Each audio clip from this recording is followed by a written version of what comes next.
So my next job is to introduce myself.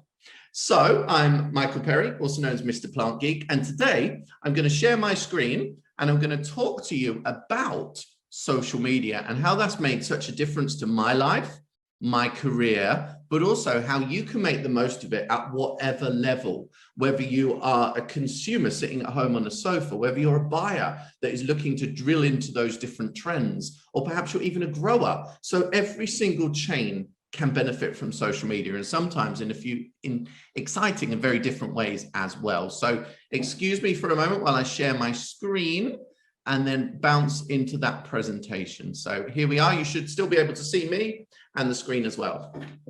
So we're going to talk today about how social media can benefit you, whatever part of the chain you're working in. The lovely picture of me there is taken in Israel at Danziger when I paid a visit 2 years ago. And the plant there, if they haven't got it ready yet, they really need to, because that is a big shrubby portulaca. So I think, Shirley, you can expect lots of emails trying to buy this product over the next couple of days, because I highly recommend it. So I'll talk to you about myself first of all, just give you a bit of an insight. So I've been involved in the industry for about 25 years.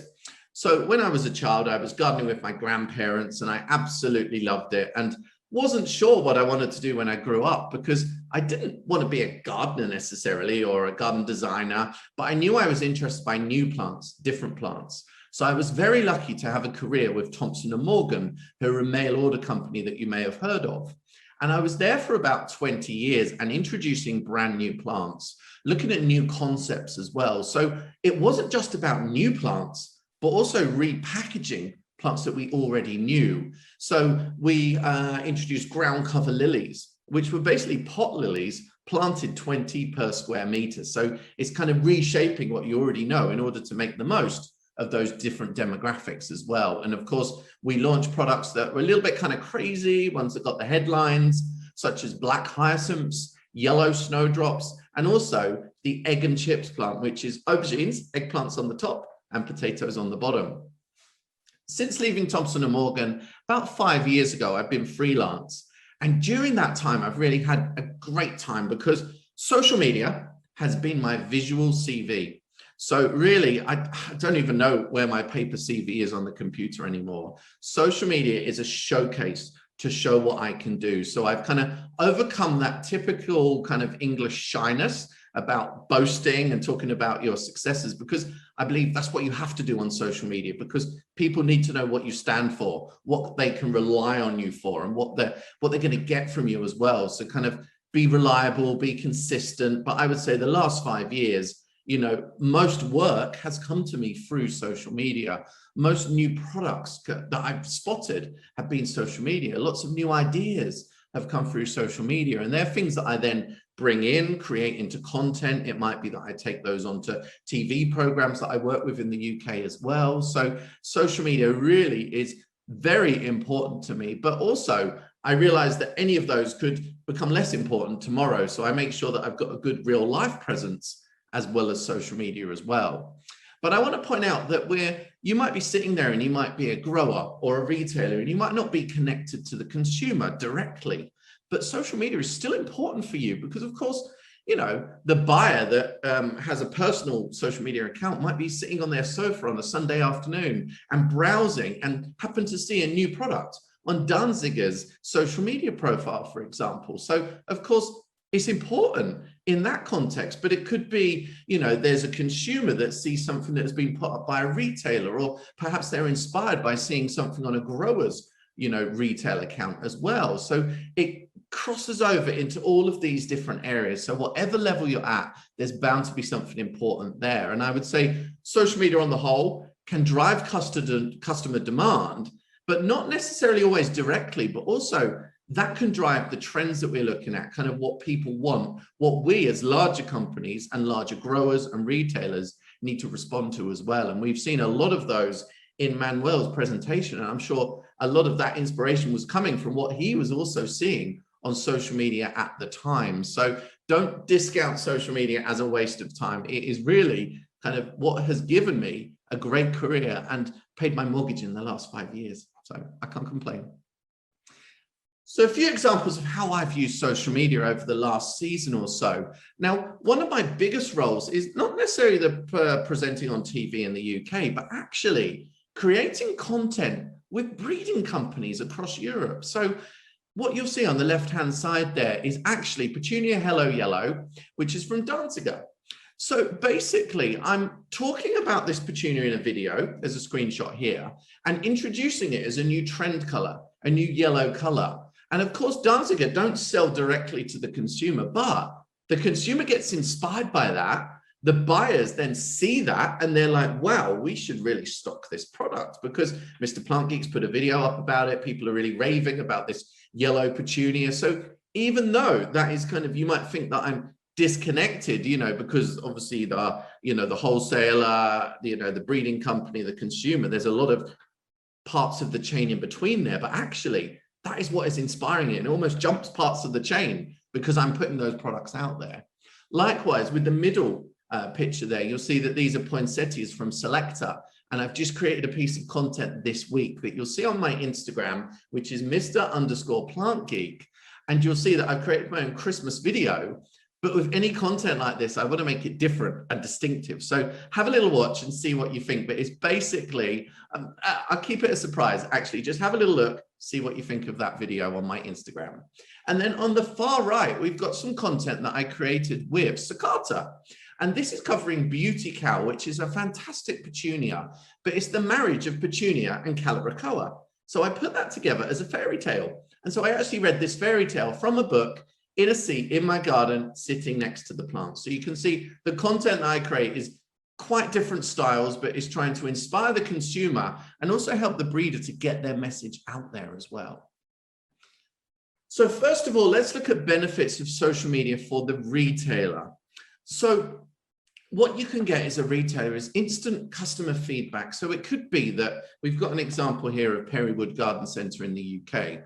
They're really good at putting up their new products and showing people what they're up to. They'll tell people when their Christmas shop is opening. That gives them that direct contact with the consumer. And equally, the consumer can reach out to them as well. Not only is the consumer commenting on pictures and saying, I love that, I'm not so keen on that, but they can reach out, ask questions. It's almost like Instagram can be like a live chat element for that garden center. And, a lot of times consumers are more likely to send an instant message on Instagram, a direct message, than they are to call the actual garden center and ask a question. So I think we need to appreciate, as much as we might not like it because it takes a little bit of time, but different consumers, not necessarily just young consumers, they're looking at different ways to communicate with a number of brands and garden centers. So it could be that their preferred method of communication is a direct message on Instagram. And I certainly know when I learn of a new company, I don't really go on Google first of all anymore. I'll go straight into Instagram and see what they're doing with their portfolio there. And that kind of, hopefully, if they're good, if they've got a good Instagram game, that gives me a good overview of what the company is about, what they're offering. Well, then give me a link to the website as well. So you see what's happening there? Almost Instagram is this portfolio that then takes you through to the website where you've got more of that kind of, down and dirty information. But of course, Instagram is that showcase, that visual CV that we talked about, that kind of catalog as well. So for the retailer, they can also read the market and the trends. So they can, of course, keep their eye on other retailers, but they can also see what breeders are releasing, because hopefully if we can encourage breeders and kind of larger breeding companies to put their material on social media, kind of then the retailer can tap into there and see what is available. Also, brand maintenance too. So if you are a garden center, mail order company, social media is really that place where you need to show that great showcase, which then gives the customer that confidence. Of course, replying to the messages, making sure that you're answering all the comments as well. And of course, representing your brand in a really professional way as well, and not putting anything necessarily negative out there and kind of not putting anything too personal, but being that great brand. But I would also say, and when we get to kind of talking about Instagram in a while, I would say that a company does need a face as well. So make sure that you're putting people out there, members of staff, kind of giving a little look behind the scenes as well, because people ultimately do buy from people. So it could be as a garden centre, you've got a representative who is that kind of social media face, perhaps, whether that's with images or perhaps with videos that you're creating as well, perhaps a few how-to videos, etc., etc. Another way it can clearly help you is product launches as well. So it could be that you're releasing information ahead of time on social media to let people know that something is coming, something exciting, because we are using social media probably more than we should. And that's where we're looking to find our news and get that information on new product launch and to inspire us. And I know even myself, for things that I buy, but also places that I go, different events, I'm finding out about most of those through social media. You know, in the county where I live in the UK, I found out about most new cafes and kind of cool coffee shops through Instagram. So that really is the place to be. So a few more benefits that could be for the retailer, and this is something that has really changed during the pandemic. Now, we used to be a little bit scared of QR codes. We didn't know quite what they were.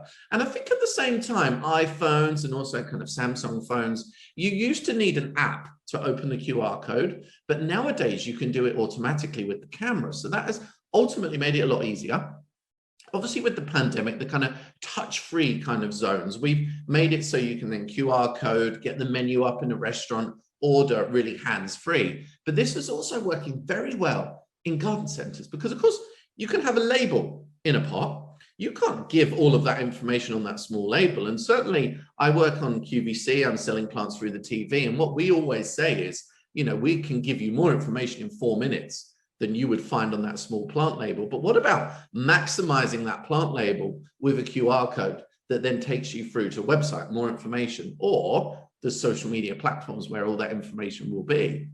Or it could be exclusive content by a range of influencers. So you'll see in a moment a couple of examples of where kind of good names have been used, people that have got good presence in the horticultural sphere to do work for different garden centers, to encourage people to then engage with the brand. It could be that you're having in-store demonstrations and you're then live broadcasting those through social media, perhaps through Instagram, Facebook Live, which is then going to entice people to then visit the store, but also encourage them to watch as well as part of the brand building too. So any workshops, think about streaming those at the same time, just to give people a bit of a taster of what is happening there. And of course, the retailer can sell direct because Instagram in particular, you can set up a shop in there and actually sell products through the shop online. So it could be that you're directing people to a website, could be click and collect as well. Something that really happened very well in the UK over the pandemic, which unfortunately isn't happening as much now, is that a lot of garden centers, they obviously needed to get rid of a lot of stock. They had a lot of overstocks because they were closed. And they put together like mystery boxes, which were really, really fun because people then would open those on social media. They'd be excited about getting the contents out. And of course, that then encourages other people to then order ones as well. So that was a great way of liquidating stock that you couldn't sell otherwise. So think about that kind of aspect, different ways that you could sell online and through social media to how you sell actually in store, because that could be an extra kind of income stream. And it doesn't mean that you have to offer mail order because of course it can be click and collect. So a couple of examples, you've got Katie Rushworth. Now she's a main presenter on one of the big top programs in the UK for gardening.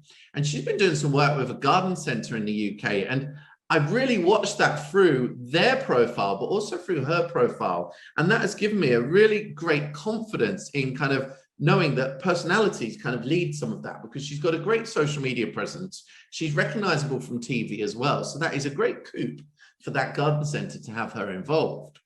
Now, on the right-hand side, you'll see kind of, I would never class myself as a celebrity, but this has kind of worked because I've got a bit of a presence. I'm quite well known. And I was asked to model with the Mangava plants, which are the hybrids between Manfreda and Agave. And so I did a modeling shoot and I've now appeared on the labels, the plant sleeves as well. And that, of course, means that I've got something great to shout about on social media. People that recognize me from social media, they then hopefully buy into the brand as well. And we're kind of really putting a spotlight on this brand new plant. So I'm looking forward to doing that with similar plants in the future as well. And there was a great campaign behind that as well by Planttip in the Netherlands. Now, the final one is houseplant shops. Now, houseplant shops is a big movement, and I know a lot of these products are not necessarily in the Danziger range, but it's a really useful thing to look out for and see how houseplant shops market themselves online with social media, because they do a fantastic job. They really build community as well.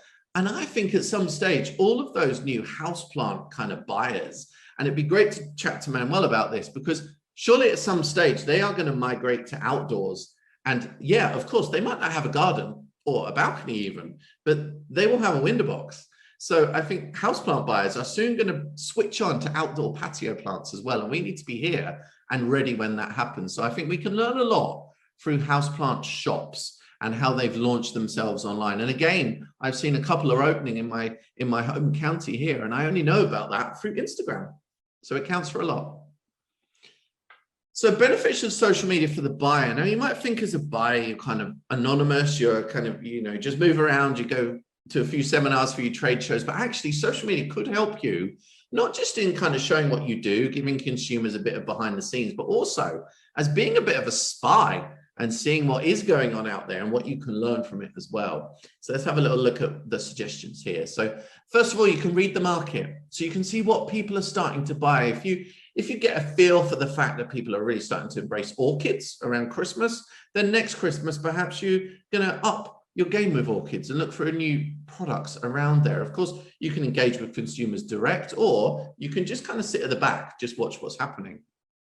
You can also, with that, not just decide to launch new products, but also develop trends as well, because of course, trends don't just come from anywhere. We drive the trends, we create the trends. They're not just manufactured in a factory somewhere. So we can really drive those, but we need to listen to customer demand in order to do that in the correct way. Networking and connecting. Now, I often use this example, and I say, a buyer might be sat on their sofa Sunday afternoon, nothing to do, and they're just scrolling through social media, and they see a new product they're going to list. They see a new trend, so don't discount social media at whatever level you are. And of course, it's about networking, connecting, finding new customers, but also finding new suppliers as well through social media.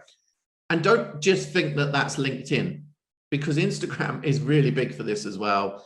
Facebook too. You can't really, I know this is a bit annoying, but you can't really just assume and use one platform, because they're all used for slightly different reasons, but there's a lot of crossover as well. So it's always a good idea to have some sort of presence in each of those spheres as well. But of course, if you are putting content out there, don't repeat it on those different spheres as well. Make sure that they're all different. So the buyer can also find new products to work with. So that could be they've seen it on a grower's social media profile, or it could be that they've seen it on a consumer's social media profile. Or perhaps there's quite a rare plant that someone's managed to buy, and then that kind of sparks the buyer into thinking, I should list that, because people are really looking for it and they're really excited about it. So they can also check in on competition, of course. You could be a lurker. That's what we call it in the UK. You could just kind of sit in the background, see what's happening on social media without saying anything. And the final thing, which I think is fantastic, and the pandemic has been very negative for lots of reasons, but it's been amazingly positive, not just for horticulture, but for horticulture online. Seminars like we've got here today, were not commonplace before the pandemic. And certainly we wouldn't have thought of putting time in to attend them as well. But now, because we've got less physical trade fairs, we've actually got the world at our fingertips in a way we never had before. Like, it seems crazy now that we never did these things, because we can reach out further. We can get customers from further afield. And I know that's not a substitute for face-to-face, but it almost comes up to it as being able to connect. And so seminars, online trade events, try and attend as many as you can. And it could be that they are conducted through social media. I believe we might be Facebook Living today, for example. So dig into as much as possible, because a lot of it is now at our fingertips, and we don't have to travel. Every so often it's great to do that, but we don't necessarily have to in order to be a buyer, be a retailer, be a grower. So a few examples here. These are mostly from Water Drinker in the Netherlands, which if you're Dutch out there, you could be Water Drinker. Now, this is an auction house, which also acts as a cash and carry, but I think they do an excellent kind of showcase of what they do through their green trade center. And of course, you can drop in there, just kind of buy what you want on site, but they do an excellent kind of showcase on social media, in particular Instagram, of showing what's available at the time, inspiring as well, putting those trends out there. And they're doing a good job of making that their shop window as well. So next up, we've got benefits of social media to the grower. Now, retailers are always looking for inspiration from growers, product developers, sometimes from the breeders as well, because I know in my work, I often wanted to get behind the scenes to talk to the breeder, to kind of not influence them, but just to kind of let them know what I was thinking. And sometimes, you know, you've got kind of sales teams in front of that, and it's good to always go to the horse's mouth and kind of see what is actually going on in the kitchen at a place as well. And so with social media, it could be that the grower's putting things on social media, and that's how you can find out about it. So it's part of that kind of networking that we talk about. So it could be they take their ideas to the buyer. So it's a great freeway collaboration that we could create there. And the grower could create behind the scenes content, because a lot of this stuff, especially, you know, we think it's a bit throwaway, but imagine on TikTok, for example, if we showed some of those really cool Dutch nurseries where you see all the machines and everything's automated. And I think if people saw that on TikTok, they would be absolutely amazed by it. And very often in horticulture, we're kind of a little bit shy of showing our real world out there. But this is a great way, not necessarily to get direct sales or direct contact, but just to kind of spark the consumer into being excited about our industry, not just so people buy the plants, but so people move into horticulture as a career as well, because of course that is part of why we're all here as well, to inspire people to join our industry. So we've got the people of tomorrow. So behind the scenes, inspirational posts we've talked about. Growers can also advertise the stock that they're working on, stock they need to move. And there is one person that does this super well on Twitter. Now, Neil Alcock at Seant Nurseries, he uses Twitter excellently because he lets people know what's available. He lets people know when he's got, say, 4,000 heuchera overstock, and then he'll update people. There'll be a tweet in 2 hours' time saying, I've only got 1,000 left now. And you'll see from that he's selling 3,000 plants through Twitter, because people are following him. You know, could be a supplier, could be a grower, could be a consumer, you know, just sparking in all those different directions. There's so much potential. But before we move on to a few kind of trends that I picked out, which should be interesting to discuss with Manuel, I'm going to look at the different platforms and how you can use those for different purposes. So first up, we've got Instagram. Now, this is really, really important. This is probably one of the main platforms that we're using at the moment. So Instagram, I've been using it maybe 5 or 6 years. If you're not looking to embrace more than one platform, you can actually program Instagram so it feeds through to Facebook as well at the same time. So that could be an option for you if you're looking to kind of maximize with minimum effort. Instagram is a visual platform. So with that, you need good quality images for, you know, to get the likes. But thankfully, we work with plants, we work with horticulture. These are some of the most photogenic things ever. Of course, food is the other thing that's photogenic, but it's really hard to take good pictures of food. We know with flowers, we can do it just like that. So really max out on that, because the more people like your pictures, the more they're going to alter the algorithm, which is what, it's kind of like the system that makes people see more of your Instagram on their own feeds at home. So make sure good quality pictures. But with that, because it's mostly visual based, Instagram tends to be mostly a positive zone as well, which is really great to hear, because we're always hearing about kind of Twitter, you know, there's Twitter wars, Facebook, etc. Instagram tends to say quite positive. There's a lot of different aspects to Instagram as well that you need to know. So you can put videos on there. So they used to call this IGTV. So you can put upright videos. So make sure that when you're filming content, if you're going on YouTube, then landscape is the best format for that. Instagram is upright, but the good news is you can cut those into different ones. So you don't have to film everything twice. Reels as well. Now, Reels is almost like TikTok, which are these really quick, short videos. Now, don't discount those as being kind of a little bit silly, a bit frivolous, because they're really important. And it is amazing. Just even spend 5 minutes, you'll probably be there for 10 minutes on TikTok, and just have a little look and see, and you'll be inspired, because there is so much interesting content on there. And this is really highlighting horticulture to people, potentially getting customers as well. Instagram has that same mechanism through Reels.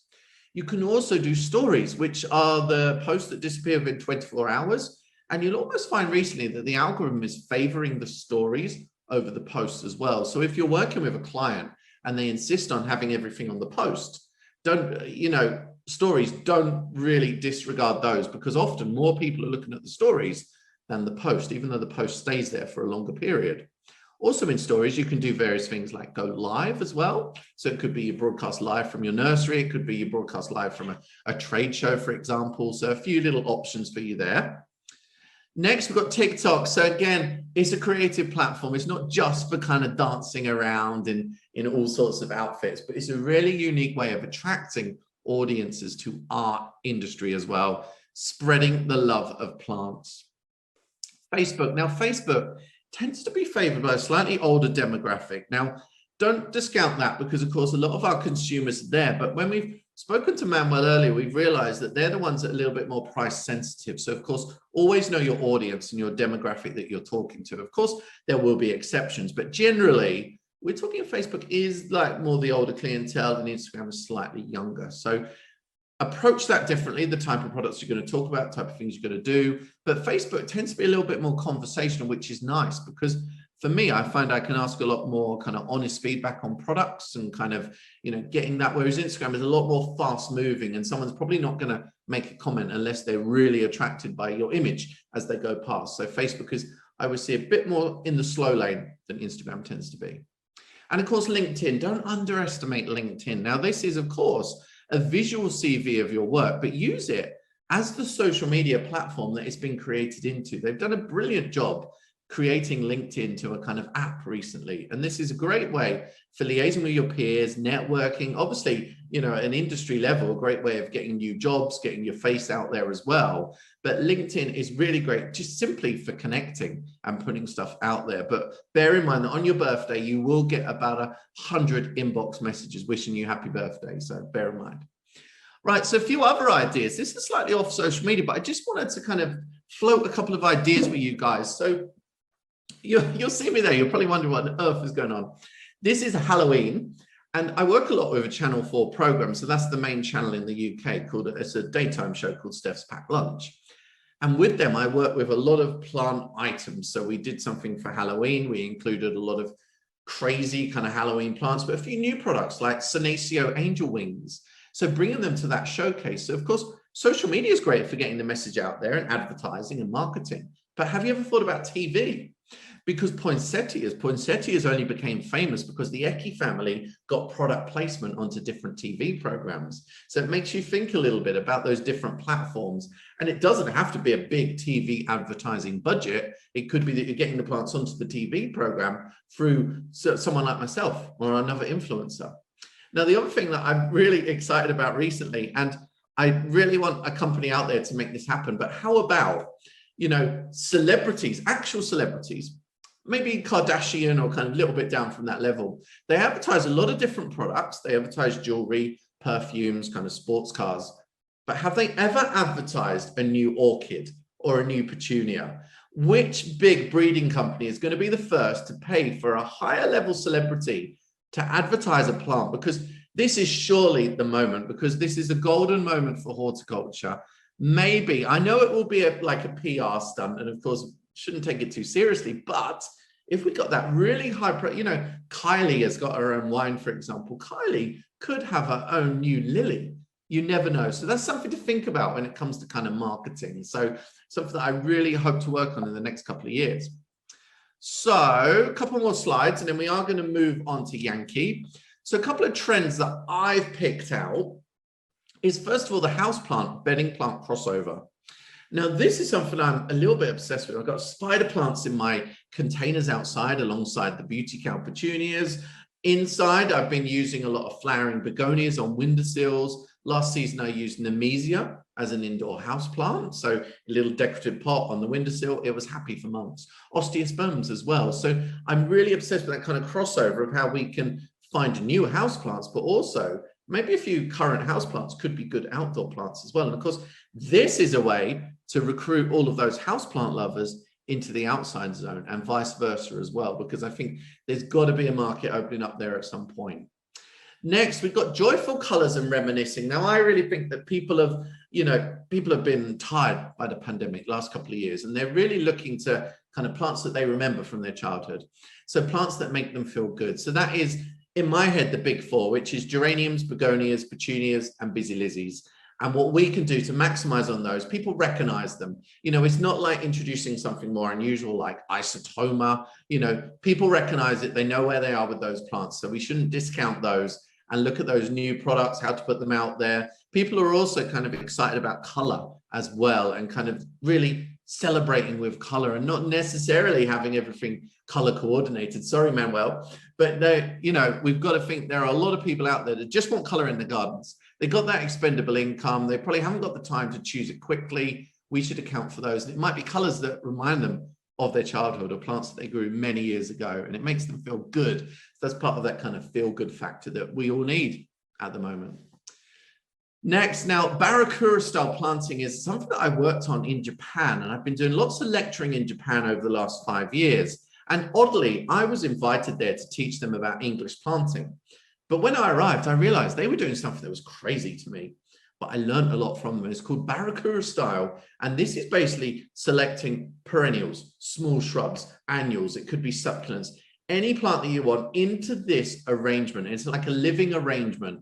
So you're going to break all the horticultural rules. You're going to put probably 10 plants in a container that's 12 inches across, but this is instant impact. And these are containers that are only designed to look good for, say, 5-6 weeks, like a vase of flowers, twice as long as a vase of flowers, actually. But very often they'll look good for 5 to 6 months. So have a little look on my website and you see Barakura style. And it's really about letting your inhibitions run wild, and people love it. And I think sometimes in the UK, we can get very over serious about horticulture. And this is a great antidote to that. And that is what people have needed post-pandemic too. Then on the right-hand side, compact cottage gardens. And I know Manuel touched a little bit on the cottage garden style, but I think I want to drill that down even more to cottage garden style, but in a compact space. So it could be dwarf gaillardia. It could be those lovely dwarf double delphiniums that we have these days as well. So cottage garden style that you can have on a patio, on a balcony. So you can get that true English cottage garden vibe in whatever space that you've got at home. So hopefully that gives you a little bit of an insight. Here's where you can follow me online. So you find me on Instagram, Mr_Plant Geek. Facebook is the same as well. Twitter, TikTok, LinkedIn, have a little look.